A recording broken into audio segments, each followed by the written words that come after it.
అంతకుముందు నువ్వు మనిషివా బాలకృష్ణవా అనేవాళ్ళు. అంత సరదాగా నడిచేటటువంటి అంశం. అరే నువ్వు మనిషివా బాలకృష్ణవా, ఇప్పుడు అరే నువ్వు మనిషివా పవన్ కళ్యాణ్ అంటున్నారు. ఎందుకంటే ఈ పవన్ కళ్యాణ్ వింత విచిత్రాలు అలానే ఉంటాయి. అసలు మనిషిలాగా వ్యవహరించడం, ఇలాంటి విషపూరితమైనటువంటి మనిషి ఈ భూ ప్రపంచంలో ఉంటాడు. అంత విషం చిమ్మేటటువంటి చంద్రబాబు నాయుడుకి మించి విషం చిమ్ముతున్న వ్యక్తి ఎవరన్నా ఉన్నా అంటే పవన్ కళ్యాణ్. ఒళ్ళంతా విషమే. ఇతను ఇప్పుడు ఈనాడులో వచ్చినటువంటిది పెద్దిరెడ్డి కుటుంబ సభ్యులపై క్రిమినల్ కేసులు, అటవీ చట్టాల కింద కేసులు పెట్టాలి, సహకరించిన అధికారులపై శాఖాపరమైన చర్యలు ఉప ముఖ్యమంత్రి పవన్ కళ్యాణ్ ఆదేశం. బూతు జ్యోతులు, అటవీ భూములను రక్షించలేని అధికారులపై చర్యలు, పెద్దిరెడ్డి కుటుంబ ఆక్రమణలపై క్రిమినల్ కేసులు ఉప ముఖ్యమంత్రి పవన్ కళ్యాణ్ ఆదేశాలు. వైసీపీ నేత మాజీ మంత్రి పెద్దిరెడ్డి రామచంద్రారెడ్డి కుటుంబం నుంచి అటవీ భూములను రక్షించలేని అధికారులపై చర్యలు తీసుకోవాలని డిప్యూటీ సీఎం అటవీ శాఖ మంత్రి పవన్ కళ్యాణ్ ఆదేశించారు. అందుకనే మనిషివా పవన్ కళ్యాణ్ అనేది.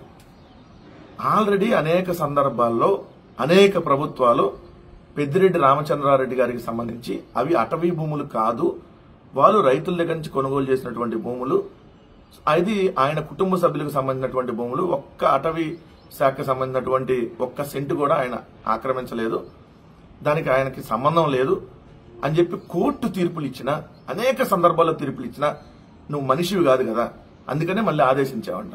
అంటే పెద్దిరెడ్డి రామచంద్రారెడ్డి గారి మీద ఏదో ఒక విధంగా కేసులు పెట్టి అరెస్ట్ చేయాలి. ఇలాంటి బతుకులే కదా మీరు బతికే బతుకులు, ఈ బతుకులే కదా మీరు బతికేది. ఇలాంటి ఆక్రమించడం, కరకట్ట అక్రమ కొంప ఎవరిది, ఎలా కట్టారు?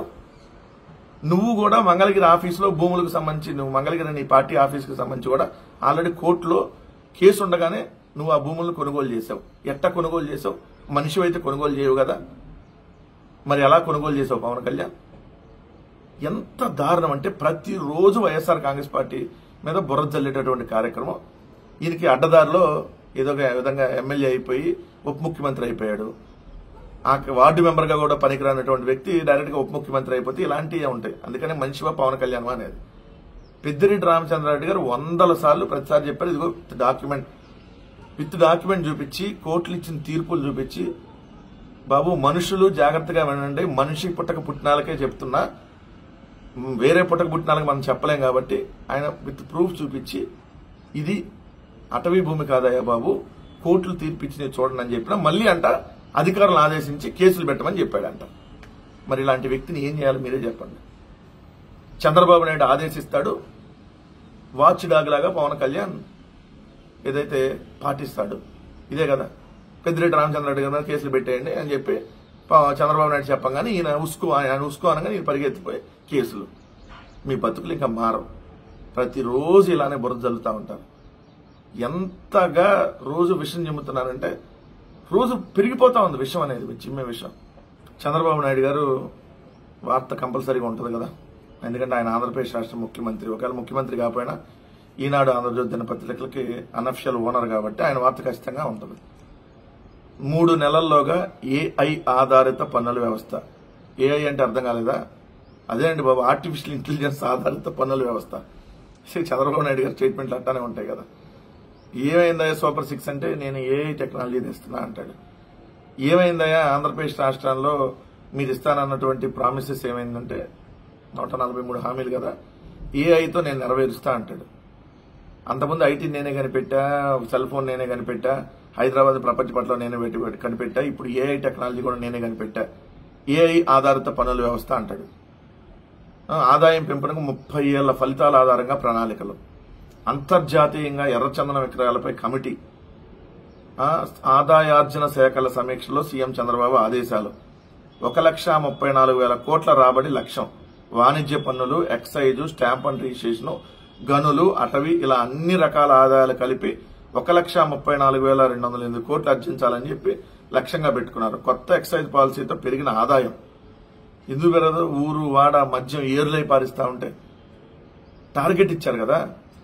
ఎక్సైజ్ శాఖ టార్గెట్ ఇచ్చి ఇదిగో ఇంత ఆదాయం రావాలి, ఎలా పడితే అలా తాగించండి. 99 రూపాయలకి ఏదైతే పిచ్చి బ్రాండ్లు తీసుకొని వచ్చాం కదా, అది ఫుల్ తాగినా 400 అయింది కదా, ఫుల్ బాటిల్ తాగినా 400. 400కి ఇంకా 4 రూపాయలు మిగులుతాయి కదా. 99 రూపాయల క్వార్టర్ అంటే ఇది Sumo whisky, short whisky, Bengaluru malted whisky, Kerala malted whisky, Bengaluru brandy ఏది బెంగళూరు కేరళలో దొరకని బ్రాండ్లు ఆంధ్రాలో దొరుకుతాయి వాళ్ళ పేర్లతో. ఇలాంటి పిచ్చి బ్రాండ్లు తెచ్చి ఆదాయం పెంచాలి, ఎర్రచందనం అమ్మేసి ఆదాయం పెంచాలి. మరి సంపద సృష్టించడం అంటే ఇదేనా చంద్రబాబు నాయుడు గారు? మీరు మొన్నటిదాకా సంపద సృష్టిస్తా అన్నారు కదా, ఏంటి సంపద సృష్టి అంటే పన్నుల ఆదాయం పెంచడం సంపద సృష్టి అంట.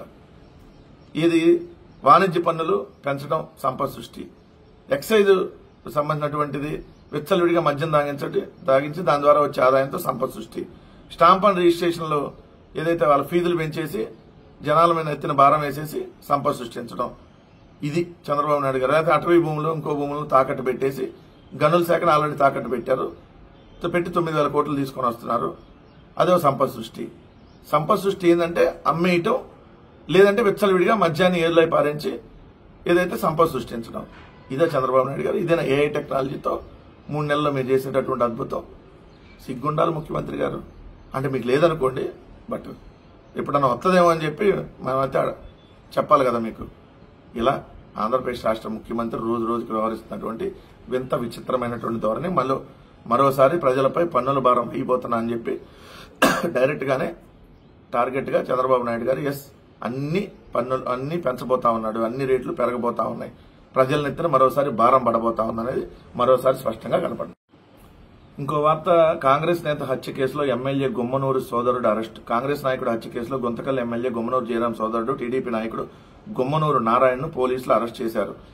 గత నెల 27న జరిగిన ఆలూరు నియోజకవర్గ కాంగ్రెస్ పార్టీ ఇన్ఛార్జి ఎంఆర్పీఎస్ రాయలసీమ జిల్లాల అధ్యక్షుడు చిప్పగిరి లక్ష్మీనారాయణ హత్య కేసులో గుమ్మనూరు నారాయణ పాత్ర ఉందని ఏఎస్పీ హుస్సేన్ పీరా తెలిపారు. లక్ష్మీనారాయణకు గుమ్మనూరు నారాయణకు మధ్య రైల్వే టెండర్లో కమిషన్ల విషయంలో వివాదాలు ఉన్నాయని, సో ఆ విషయంలో ఈయన హత్య చేశాడని చెప్పి పోలీసులు నిర్ధారించి అరెస్ట్ చేశారు. ఈ ప్రభుత్వంలో తెలుగుదేశం వాళ్ళనే చంపేస్తారు, తెలుగుదేశం వాళ్ళు వైఎస్ఆర్సీపీ వాళ్ళని చంపేస్తారు, తెలుగుదేశం వాళ్ళు ఉన్నారో లేదో తెలియని కాంగ్రెస్ పార్టీ వాళ్ళని కూడా చంపేస్తారు, తెలుగుదేశం వాళ్ళు రోడ్డును ఎవరు కనపడితే వాళ్ళకి ఎవరు ప్రత్యర్థులు అనుకుంటే వాళ్ళని చంపేస్తారు, ఎవరిని బుద్ధి పుడితే వాళ్ళని చంపేస్తారు. ఎందుకంటే మన వీరయ్య చౌదరి అట్లా నాయుడుపేటలో తెలుగుదేశం నాయకుడు హత్య జరిగింది, అదే సేమ్ తెలుగుదేశం వాళ్ళే చంపారు. వీరయ్య చౌదరి హత్య కేసులో కూడా తెలుగుదేశం వాళ్ళే. అంటే ఈ రాష్ట్రంలో శాంతి భద్రతలు చాలా బ్రహ్మాండంగా ఉన్నాయి. ఎంత బ్రహ్మాండంగా అంటే నడి రోడ్డు మీద చంపుకుంటా ఉంటారు. చాలా గొప్ప రాష్ట్రంగా తయారైంది ఆంధ్రప్రదేశ్. బీహార్లో కూడా అంతకుముందు ఉండేది కాదు. బీహార్లో 40 ఏళ్ల క్రితం కూడా ఇలాంటి సంస్కృతి లేదు. సో ఎక్కడ కనబడితే అక్కడ మహిళల్ని చీర కట్టుకుంటా అన్నా కూడా పర్మిషన్ ఇవ్వరు, నైటీలో ఉన్నా ఎత్తుకెళ్లిపోతారు, ఇష్టానురీతిగా వ్యవహరిస్తారు. ఓ మాజీ మంత్రిని ఒక పోలీసు ఇష్టం వచ్చినట్టుగా దౌర్జన్యం చేస్తాడు. నడి రోడ్డు మీద కారులు ఆపేసి, ఏదో మన సినిమాలో చూపిస్తాం కదా వేట కొడవలతో నరికటం, ఆ విధంగా నరికేస్తా ఉంటారు. ఆంధ్రప్రదేశ్ ఏ స్థాయికి వెళ్ళిపోయింది చూడండి. ఏఐ టెక్నాలజీకి కంటే ఎక్కువ స్థాయికి వెళ్ళిపోయింది. ఇప్పుడు ఏఐ టెక్నాలజీతో పని లేదు, డైరెక్ట్ గా నరికేయటమే. ఇది ఏముంటుంది, తర్వాత బయలుదేరుతారు. మరి గుమ్మనూరు జయరాం సోదరుడు చేశారంటే మరి గుమ్మనూరు జయరాంకి సంబంధం ఉండదా? అదే ఎవరన్నా వైఎస్ఆర్ కాంగ్రెస్ పార్టీ ఏడన్నా గ్రామ సర్పంచ్ స్థాయిలో ఉన్నటువంటి వ్యక్తో, లేదంటే గ్రామంలో వార్డు మెంబర్ స్థాయిలో ఉన్న వ్యక్తో ఏదన్నా ఇట్లాంటి హత్య చేస్తే జగన్మోహన్ రెడ్డి గారు చేయించారని రాసేవాళ్ళు కదా. జగన్మోహన్ రెడ్డి గారు అండదండలతో ఆ గ్రామ సర్పంచ్ ఫలానా వాళ్ళని హత్య చేశాడని రాసేవాళ్ళు కదా. మరి మీ బతుకులు ఇప్పుడు కూడా రాయాలి కదా. గుమ్మనూరు జయరాము మరి తెలుగుదేశం పార్టీ ఈ విధంగా హత్య రాజకీయాలకి తెలుగుదేశం పార్టీ నాయకులు విచ్చలవిడిగా హత్యలు చేస్తున్నారని రాయాలి కదా మీ బ్రోకర్ పత్రికల్లో. కానీ ఆంధ్రప్రదేశ్ రాష్ట్రంలో ఎలాంటి సంఘటనలు రోజు రోజుకి జరుగుతూ ఉన్నాయంటే భయభ్రాంతులకు గురయ్యేటటువంటి సంఘటనలు. చిన్నపిల్లలు స్కూల్కి వెళ్తే తిరిగి వస్తారని గ్యారంటీ లేదు. ఏదైతే చిన్నపిల్లలకి అసలు జనరల్ గా మనుషులు ఎవరైనా బయటకు వెళ్తే, మగవాళ్ళైనా ఆడవాళ్ళైనా బయటకు వెళ్తే సాయంత్రం మళ్ళీ ఇంటికి తిరిగి వస్తారన్న గ్యారంటీ పరిస్థితులు ఆంధ్రప్రదేశ్ రాష్ట్రంలో లేవు. ఎప్పుడు ఏ సంఘటన జరిగిద్దో, ఎవరు ఎలా అటాక్ చేస్తారో, ఎవరిని చంపుతున్నారో తెలియనటువంటి భయానక పరిస్థితులు ఆంధ్రప్రదేశ్ లో ఉన్నాయనేది మాత్రం స్పష్టంగా కనపడతా ఉంది. ఈ 11 నెలల్లో ఆంధ్రప్రదేశ్ రాష్ట్రం అత్యంత దారుణమైనటువంటి పరిస్థితిలోకి నెట్టివేయబడింది ఈ కూటమి ప్రభుత్వంలో అనేది మాత్రం క్లియర్ గా కనపడతా ఉంది.